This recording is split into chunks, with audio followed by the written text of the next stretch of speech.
Welcome everyone. My name is Sean, and today we have an absolutely excellent video for you guys out there in the audience related to the super mayor, Tiffany A. Henyard. And yes, we are going to go over the Roland Martin interview where he performed so poorly, got embarrassed so much, got walked all over by the super mayor that he actually had to issue an non-apology the next day, where he brought up information that he should have had prepared for said interview and pretended like he discovered it even though it was reported months earlier. On top of that, he decided in his infinite arrogance and hubris to say, listen, you people criticizing him, you've never reported anything in your whole entire life, so you don't know how this works. The way a journalist operates is that they let the subject lie to them based on information that is public and months old that you could easily be prepared for, and then you do a video later when you correct it based on everybody criticizing you, but you pretend like your critics are somehow inferior to you. That's how journalism works, according to Roland Martin. On top of that, I have actually obtained exclusive invoices from the Village of Dolton vendors, these unpaid people that we've been talking about, and we are going to go through them because, yes, I have the very documents that Mayor Tiffany A. Henyard is suppressing from even the Dolton Board of Trustees, so they can't see them, but we got them here. But guess what? I should just let Henyard lie to me and then actually do the work, because that's what Roland Martin says journalism is. Now, we're going to get into this, but before we do, I want to thank everybody who signed up over on actualjusticewarrior.com/join. Give me the money. Give me the money. Okay? And thank you to the podcast listeners, Spotify, Apple, and Google's podcasting platform. You also, you have a charity that from the Attorney General's office is, I understand they sent a cease and desist letter to your foundation? I don't know nothing about that. I'm not crazy. I'm not You have a deranged. Tiffany Henyard Cares, your foundation. So the Attorney General's office hasn't reached out to you regarding your foundation? So I want to set the record straight. I don't have a foundation. I am a supporter of anybody that's struggling with cancer. My mom had breast cancer, and I'm always push anybody that has that. If someone uses my name to push their charity, or if you say this is Tiffany T-shirt, people gonna buy it. Because right now, consider what? Clickbait. People make money off of my name by views. So you just So say my you name. don't have a, you say you don't have a foundation? I do not. And that's Okay. why I tell everybody, go do your research. I'm not on anything. Now, of all the great clips from this interview, of all the embarrassing moments for Roland Martin and for our country as a whole, because this is a twice elected official, she holds 2 political offices, this has to be the absolute peak of idiocy. Roland Martin asked Tiffany A. Henyard about a foundation called the Tiffany A. Henyard Cares Foundation, and he actually lets this woman lie directly to his face and tell him that she has nothing to do with said foundation. Now, we actually did a whole video on her fake charity being investigated by the Attorney General and all the different various connections that they have between the two. I want people to know that I'm caring. Tiffany Henyard told me in November she cares. Apparently so much so, it's also the name of her charity. Check it out. The Tiffany Henyard Cares Foundation posts videos highlighting walks and other events that prominently feature the politician proudly promoting her cancer charity. I just want people to know that, hey, Tiffany Henyard Cares Foundation is here.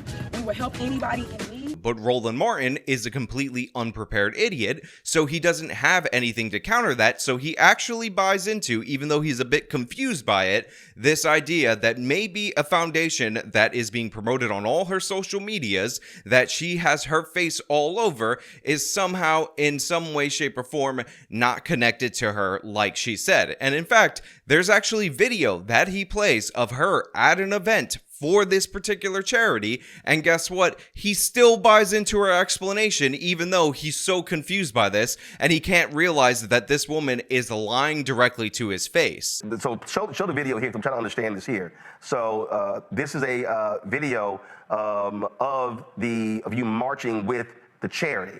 So what is this? So what they're not telling you is we literally walked to Springfield to create a bill to help anybody that suffer from cancer. What is the Tiffany Henyard Cares Foundation? You said it's not affiliated with you at all. Correct. Well, what is it? So someone made up a foundation. They named it after me, and they like my work that I do in the community, and it's called Tiffany Henyard Cares. So we all went. Now, but they weren't registered. Have you contacted them and told them you can't use my name improperly? Well, my lawyer's handling a lot of that stuff, so all I can tell you that I'm not the one on anything.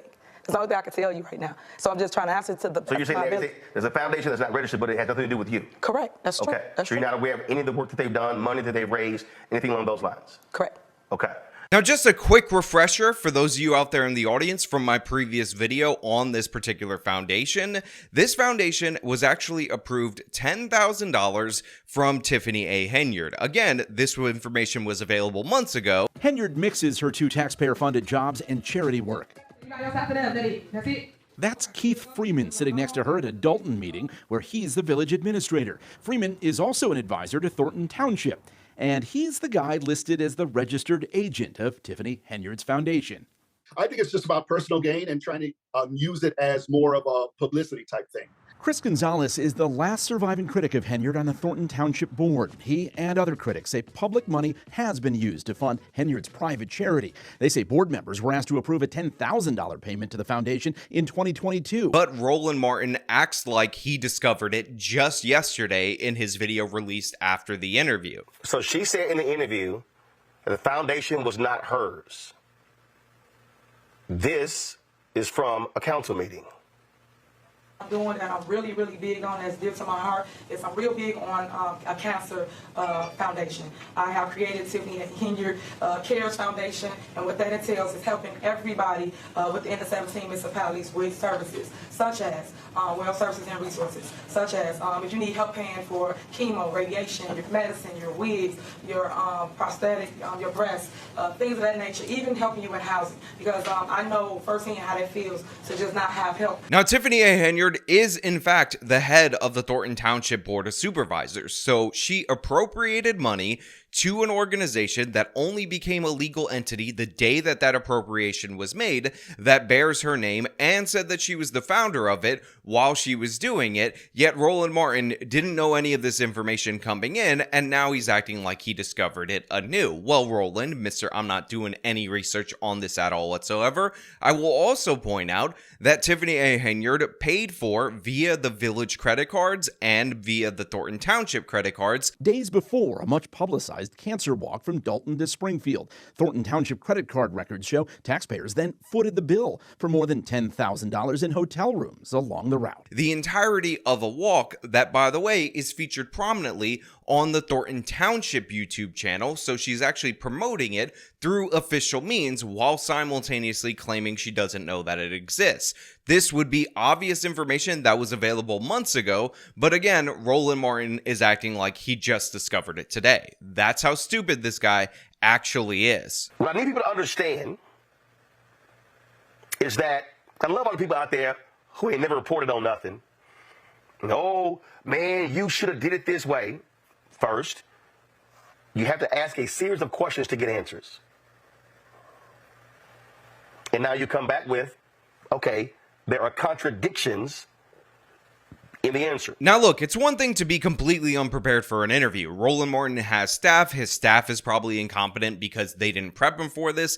And again, he was talking to a strong black woman who's the first black woman to ever hold that position. So of course, Roland Martin is going to suck up to her because his predominant position is being anti-white. But the fact that he had to attach this level of smugness about how the people criticizing him never know how actual reporting worked is ridiculous and absurd, because again, all the information that he presents like he just discovered it originally was reported by the local news months ago, and anybody could have just watched one of these 2-minute segments where they have all the documents, all the citations, and all the video clips that he used. And he has all these follow-ups, and he's like, listen, we're still going to give Tiffany a chance to respond, as if this doesn't look like the most obvious, ridiculous stunt ever. Again, all he had to do was watch any video related to this, watch any local news story, read anything about her, and he would have discovered these things were true and been able to follow up in real time, but he was completely incapable of doing so.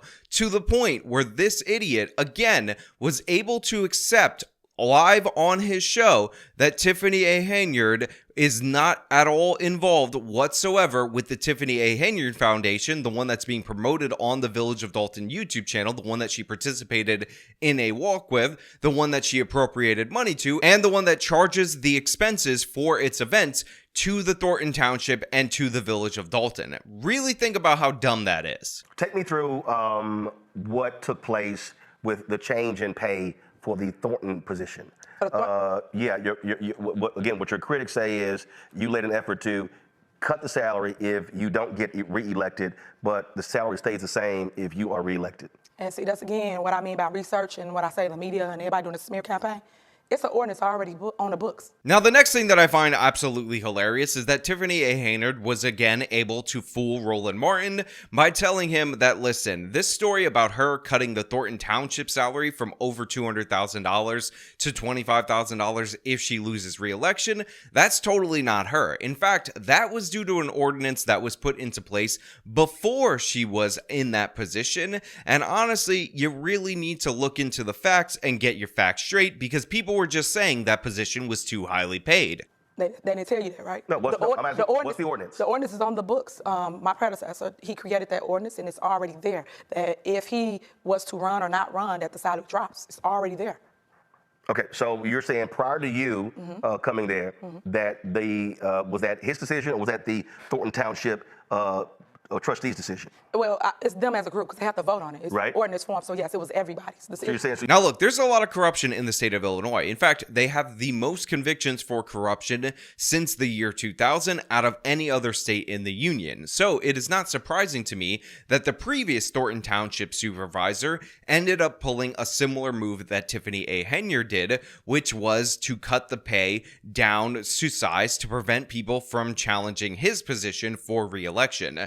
But the thing is, Roland Martin is completely unprepared for this line of reasoning, because it is only Tiffany A. Henyard that brings up the fact that the position was cut before from $200,000 to $50,000, and then she reduced it even further to $25,000 for her political opponent. you're saying that predated you? Yes, and it's there. I have the proof for it. Yes. Okay, so the salary is currently what? For myself, $224. So when there's the next election, then if the current supervisor is not reelected, then it drops to what? 25. Do you know what the rationale was for that? Well, it was, like I just stated, it was already on the books, but no one did the research. They went and did this whole story of, hey, Tiffany did X, Y, Z. Now, don't get me wrong. We did cut the prior salary was $50K. I'm sorry, cut what? $50,000. The ordinance that I'm talking about. Right. It was $50,000 that they created.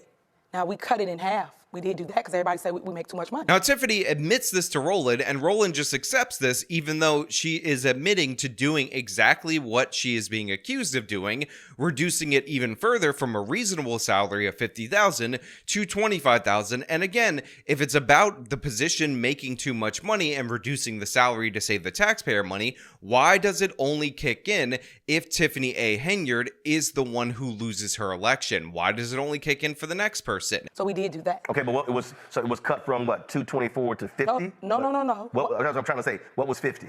The ordinance that they created. Okay. Meaning the previous person before me. That's what they created before me. So it was $50,000. So no matter what or who ran against that person, it was already dropping to those numbers. It was dropping from whatever their salary was, which is the 224 to $50,000. Okay, and then when you came in, I dropped it to $25,000. All I did was cut the 50 to 25 in half. And why was that? Because everyone said the salary was too high. If you want to save the money for that position, why isn't it in effect when she's in office? That's the problem that people have with it. That's the issue right there. And by the way, her ordinance completely rewrote the previous ordinance that cut it to $50,000. So the idea that she did this and it didn't really have any impact, it's just a 50% cut instead of a 90% cut, is ridiculous and absurd in every possible way. We understand why she's doing this. We see what's going on, and she needs to be stopped. But Roland Martin just kind of accepts this, even though she admitted to doing exactly what they accused her of doing. That's how it works. Do you have policies in your city as it relates to travel, as it relates to Sure. flying first class, what types of hotels to stay in to minimize expenses for the city? Well, we have a budget. So as long as it's in the budget, you can basically go to any conference. Any conference you No, choose. I understand the budget, but so for instance, I've covered City Hall, covered county government, where they establish, where they say, like for instance, City of New Orleans has a policy that city officials don't fly first class. Okay. Do you have that? We do not. Do you believe you should have a policy? Because again, the critics are that you're flying first class, that you're staying in four-season hotels, high-dollar hotels, having what they call extravagant dinners, and those are your critics. Are you as a city official, in order to make sure that you'll be on reproach, looking at establishing a city policy in terms of how money is spent when traveling? Now, I also want to talk about the travel portion of this conversation, because one of the big criticisms of Tiffany A. Henyard is that she flies all over the country. She flies first class. She charges expensive hotels, like 5-star hotels like the Four Seasons, like she stayed in Atlanta, Georgia, to the taxpayer, and basically obliterates the travel budget. And she explains this to Martin, that they have a set amount for travel each and every year, and she's just spending it basically all in one shot, and she shouldn't be criticized because this is all covered in the travel budget. On top of that, when she travels, she brings her insane security detail with her, so they're also all staying at the Four Seasons, having these fancy dinners and all of that. This is the way I feel about it. People will talk about anybody because they're not doing the work. They only talk about the people that's at the top, the ones that are doing the work. They telling you about travel. I'm in your studio right now talking about travel. What we should be talking about is the $15 million I brought back to my community. No, I understand that. No, I know, but I'm pointing it out. But we arguing over travel. And again, Roland Martin is completely befuddled by this particular topic because he's unprepared. So he asks some basic questions, and he allows Tiffany A. Henyard to say something a little later on that I find to be the most absurd, yet he does not challenge her on it. Travel. No. But the reality is, this is a conversation that members of Congress have to deal with, that mayors, city council members, county commissioners. Yeah. As I said, I've covered Fort Worth City Council, Travis County Commissioners Court, have covered City Council in Dallas, and this is one of the things that people often look to. So Martin talks about how a bunch of different cities and states have these different rules where you can't fly first class on the taxpayer dime. You're actually obligated to find the cheapest flight possible in order to make your travels, and if you want to upgrade or anything like that, it is on you to do so. They look at, in terms of public officials, being proper use of taxpayer dollars. And one of the areas, this happened with Kwame Kilpatrick when he was mayor of Detroit. He was highly criticized for the use of the city's credit card and how he was traveling. And so what I'm saying is, if you have those critics, we're not talking about a large city. We're not talking about a massive budget. And then he asked Tiffany A. Henyard if Dolton has any rules to that effect, and there isn't any rules to that effect. That's why she's being criticized for this, not being criminally charged for this. But what I find to be the most interesting is he follows up by asking her if should Dolton have this? Should the Thornton Township Board of Trustees have these rules in place in order to prevent people from flying first class around the country? And Tiffany A. Henyard looks this man dead in the face and says, yes, I think they should have a rule like that. And so, do you believe it's proper to have a city standard that applies to you and all trustees and city employees that says, sure, you can fly, but you fly economy, not first class. And then if you stay in hotels, you don't necessarily stay in Four Seasons or a hotel like that. There are Hyatt, Marriott, or whatever. And so, because of the criticism, do you believe in creating that type of travel policy? I sure do. And will you do that? Yes. Okay. Now listen, I'm saying this as somebody who never ever did any reporting to the level of the great Roland Martin. I'm saying this as someone who is not a journalist like our great leader Roland Martin. But to me, if somebody says they're in favor of a policy that limits government officials from paying first class tickets on the taxpayer dime, the reasonable follow-up to that question would be no, not about how the Detroit mayor got caught up in this like it wasn't his fault. It would be, well, why don't you live up to those values now? Because you don't necessarily need the law to support what you're doing in order to do it. But instead, you're flying first class to the tune of $4,000 for your trip to Vegas. They show township taxpayers also spent money on the Vegas trip on everything from steak dinners to hotels, and $3,741 just on Henyard's round-trip flight. And to me, that seems like a bit of a contradiction that you're saying you're in favor of this limitation. However, you have no limits at all whatsoever when you are making your own travel plans, again, on the taxpayer dime. Because of the criticism, do you believe in creating that type of travel policy? I sure do. And will you do that? Yes. Okay. One of the things that also going back to your critics or your trustees. But he doesn't say that. He kind of lets that stand, that Tiffany A. Henyard is actually a reformer. She's actually in favor of these limitations that don't allow people to fly first class on the taxpayer dime, don't allow them to stay at the Four Seasons and all these five-star hotels, even though she's doing that very thing, and again, could easily not do it in the interim while this proposal makes its way through and actually gets passed into law and actually becomes a rule that everyone has to live by. They're alleging financial improprieties. When it comes to documents, they say that you won't turn documents over. When it comes to your city's budget, how is that handled? Is there a city treasurer? Is there a city auditor? Normal operation in the city, there are people who handle those different things. And so when you're a trustee, they can make those requests and those documents are produced. How does it work in Dolton? Exactly what you just said. Every document we produce, every statement we give them. They sued us. That's another lawsuit they sued us for. And guess what? We won. Because that's what I'm trying to explain to everybody. They just saying stuff. There's no facts to it. Now, Roland is so incompetent in this performance, you might think that he's getting money from the Thornton Township Board of Supervisors or from the city of Dolton through Tiffany A. Henyard, because it's hard to fathom that a grown adult person who, by the way, already has all this local news reporting, all these people talking about her on YouTube, all this mainstream media reporting covering her scandals, is not able to think of these things. But what I want to talk about now is the finances related to this, because Tiffany A. Henyard says, listen, all this talk about stuff not being paid and all that, that's all fake news. That's all honestly racism. If you remember in the board meeting, she talked about how her largely black board of supervisors were against her for being a black woman. Because y'all got false narratives out there, and y'all should be ashamed of yourself. Y'all black. Y'all are black. And y'all sitting up here beating and attacking on a black woman that's in power. Y'all should be ashamed of yourselves.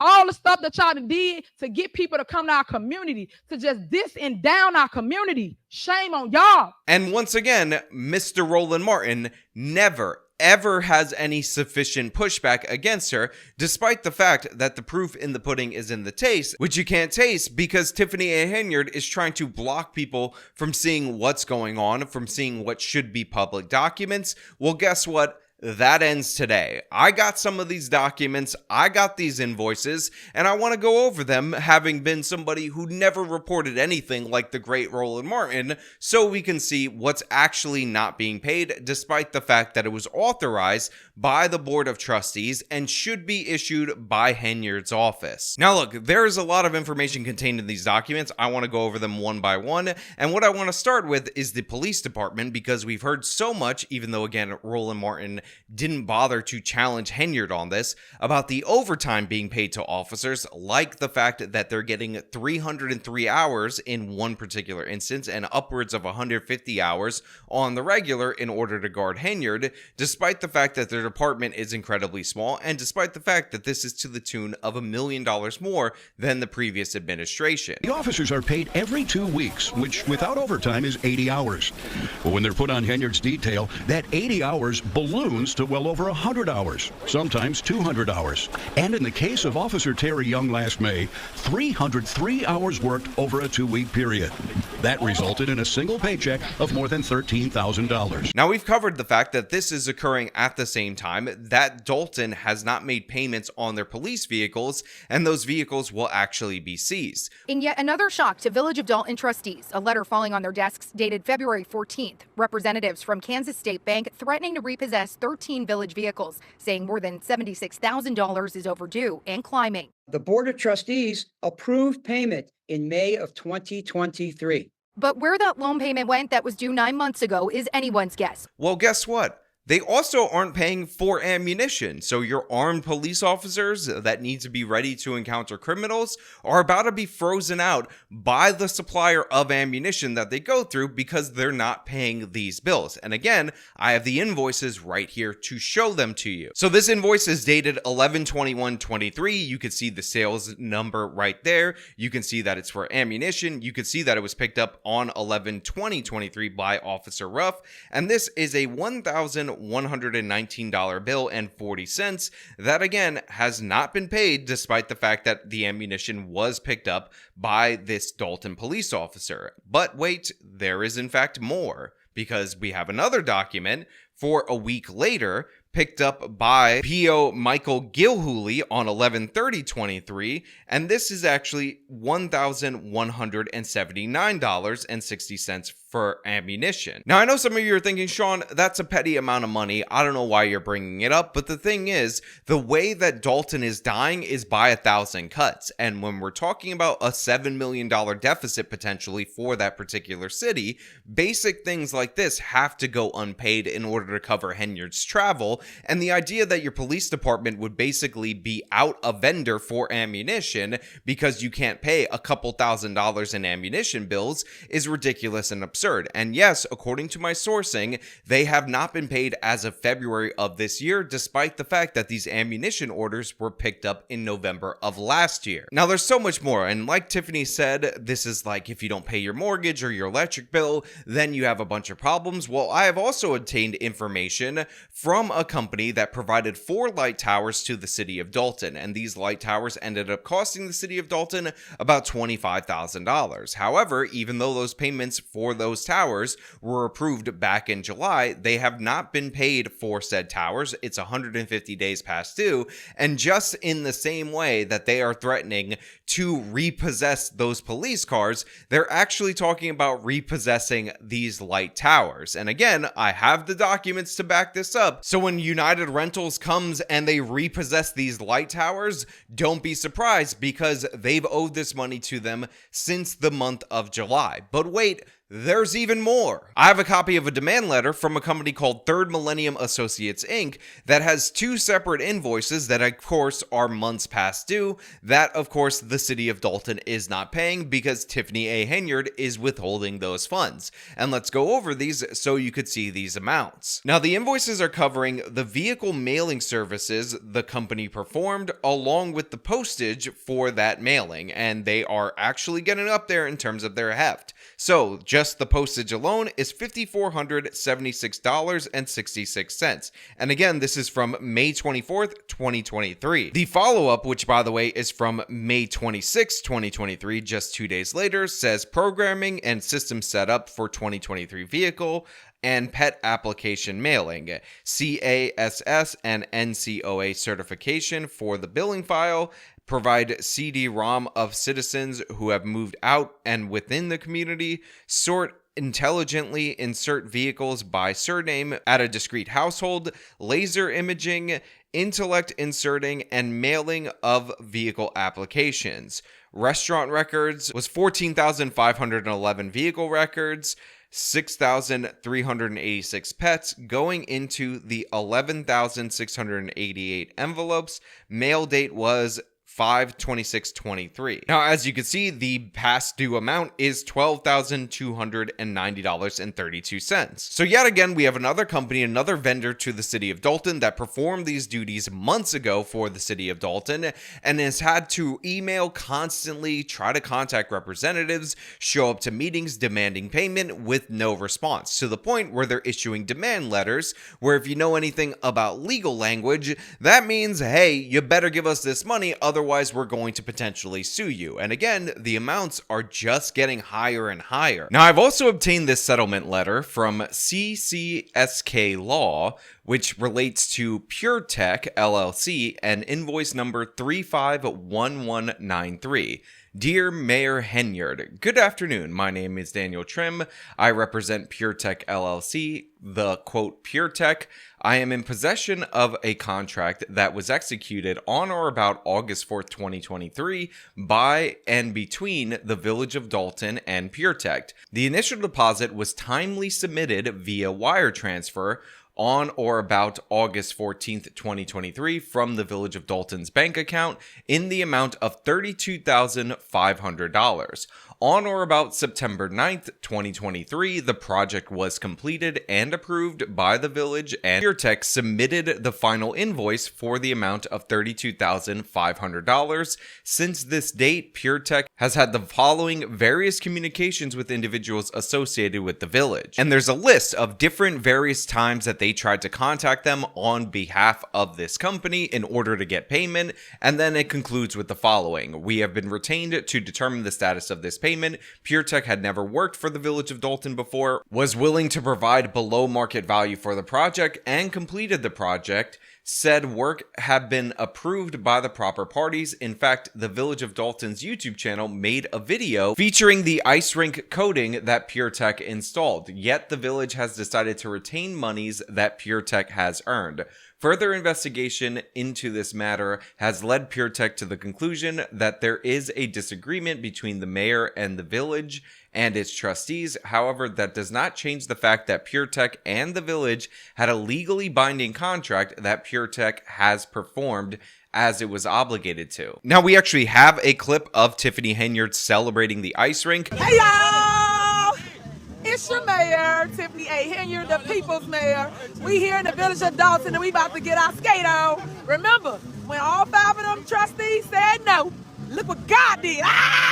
But this goes on to say that, yeah, they should have paid this money, and they have until January 1st for a settlement offer, and they also assess an interest rate after the date of loss, which is going to be disastrous, and it actually jumps from 6% to 10%, as they let this go on. Now, I've also obtained another letter from LED Solutions, which basically says that they want $18,000 for the LED stoplights, those flashing lights, which, by the way, cost $899 a pop, and they will take any manner of legal action, including suing the Village of Dolton, possible repossession, and again, we're talking about lights that cost about $900, and they have $18,000 worth of them, so this is a complete and utter disaster. 20 stoplights they're just going to yank out of this town of 25,000 people. Crazy. Now, on this channel, we've also talked about the infrastructure crumbling in the Village of Dolton. We talked about how there have been water mains breaking, there's unpaved sidewalks and all of that. We still have areas that need trees cut, streets paved, alleys paved, sidewalks fixed. It's a lot of that going on. And a lot that's being spent, not on critical repairs, but on travel, meals, and more by many top village officials. It's an issue. It's been an issue for some time. We just look up and we're paying for stuff. And it just makes no sense. She's just doing what she wants to do. None of them do the things that we do here. We the only ones making sure y'all streets get paid, find ways to fix what is broken. And one of the reasons why this is occurring in the Village of Dolton is because one of the companies called MBD Solutions that they would contract out in order to handle this has also not been paid. And I've also obtained a demand letter from them dated January in the 20s of this year, where they say, hey, look, we need our money from August of last year. It was already appropriated. Where is the check? From January 22nd of 2024, to whom it may concern, attached, please find a summary of all the outstanding 2023 invoices that MBD Solutions Inc. is owed by the Village of Dolton. The purpose of this email is to ask you when we will be paid for the work that we performed at the village's request for our services. Mike Lovett called your office, tried to meet with you in person numerous times. To remedy this situation, please make a concerted effort to resolve this stressful situation. We are a very small local company, and this is having a devastating impact on our business, as we still had to pay our own vendors for materials and supplies to cover the overhead expenses. Thank you in advance for your cooperation. Sincerely, Michael Lovett. Now, by the way, this is a small firm, and this is not a small amount of money. As you can see, in the month of August, they billed a ton of repairs to different sidewalks and crumbling infrastructure, totaling $71,400. Now, you need to fix your sidewalks if you're a city. I don't care if you're a big town, small town, this is a basic necessity. And they approved this in a September board meeting. They have the invoices for all the different work that they did, and they've already paid for the supplies and materials and for the labor hours in order to cover this, and yet they still have not been paid. They're getting stiffed by the super mayor. And again, we have the invoices and the demand letters in order to prove it. Now, to make matters worse, I have another document that shows that the alarm system at 2 different firehouses in the Village of Dolton is going to be repossessed, because yes, that's a thing that happens when you don't pay your bills, because this company had not received payment for well over a year, going back to 2022. So they wrote this demand letter last year, and by the way, they said that they were on the cusp of repossessing this equipment earlier this month, and they actually attached in this documentation multiple pages of them trying to contact the Village of Dolton for this money. And by the way, like I said before, this is one of those instances where it's not a lot of money, but it's a matter of priorities. We're only talking about a little over $1,600 for the village of Dolton and around $3,200 for the fire department. So right now, we're on the cusp of watching a fire department be crippled by $4,800 in bills. $4,800. But the thing is, I would repossess this stuff, because if I send all these different lines of communication and they didn't respond, that's the only thing that you can do. And finally, we got to talk about these police repair costs, because not only are police vehicles on the cusp of being repossessed along with other vehicles, but there's actually 7 outstanding invoices for vehicle repairs for crashes and all kinds of things that these police cars are getting into, and that cost is just not being paid, even though, again, when you're a mechanic and you put all this work into police vehicles, you're assuming that the government isn't going to stiff you. Who do you go to when the police are robbing you via the city of Dolton? And these invoices are just madness. I mean, just the first one that I'm going to display for you, I just want you to look at the amount that they're not paying to this mechanic shop. Now, there's a whole list of services here that you guys can go to, but the total is $7,479.74. But, of course, there's more, because the next vehicle actually needed $11,114.91 in work, and that is also unpaid. And again, you can look at all the different kind of things that they did in terms of services.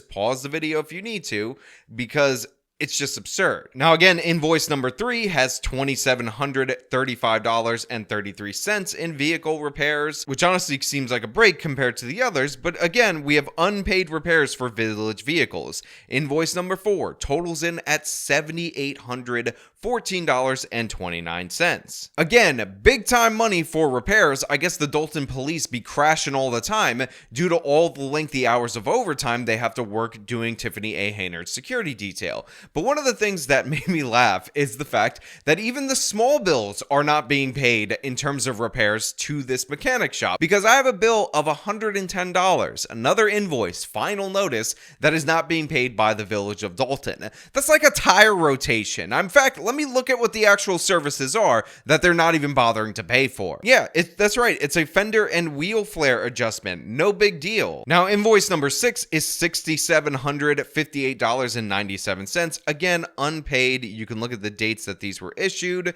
It's just sloppy governing for all these different things. And finally is $2,606.15. Now, these are over the course of months and months and months. And as you can see, we have major repairs, sometimes going over $10,000, all the way down to petty repairs down to $100. But these people keep getting stiffed. This is what is going on in the village of Dolton. This is why they're broke. All of these liabilities are stacking up, while the super mayor is traveling luxury across the country to Vegas and all of that. And I just want to point out that these are basic things. Remember, this woman spent $67,000 just on her luxury travel from July to November, while at the same time, these basic necessities are going unpaid. Sidewalks aren't getting repaired. None of that's getting done. All while she says they have plenty of money and it's not on her because she doesn't handle anything or whatever. Nothing to worry about.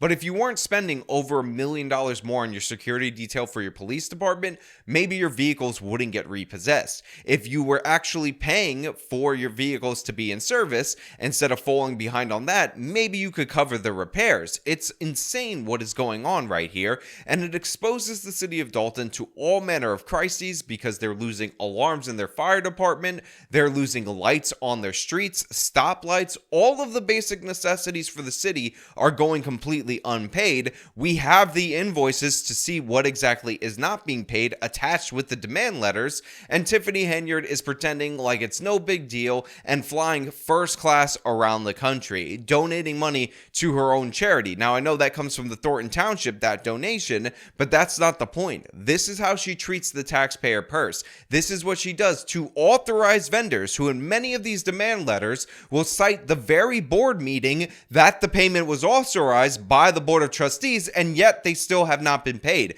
And yet they're not being contacted back by these different people that are supposed to be in charge of this. They're getting stiffed and ghosted by the super mayor, and I gotta say, that's not super at all. Now again, Roland Martin journalist extraordinaire. He didn't ask any of these follow-up questions. He didn't pursue these documents or anything like that, but I did. So maybe I'm in the wrong because I should have just taken her word for it, listened to blatant, obvious, stupid lies about how Tiffany A. Henyard has nothing to do with the Tiffany A. Henyard Foundation that she appropriated taxpayer dollars to and participates in events for. Maybe that's how you really do journalism, but I think this is more effective. The documents for you guys to see for yourself so you could see what's going on in this village. And again, this is just the tip of the iceberg. There's still stuff being withheld, still stuff that I have yet to obtain, but I'll do my absolute best to get it for you. But until that point in time, I just want to thank everybody for watching, and that's really all I have for you guys today. If you like the video, show them by leaving a like,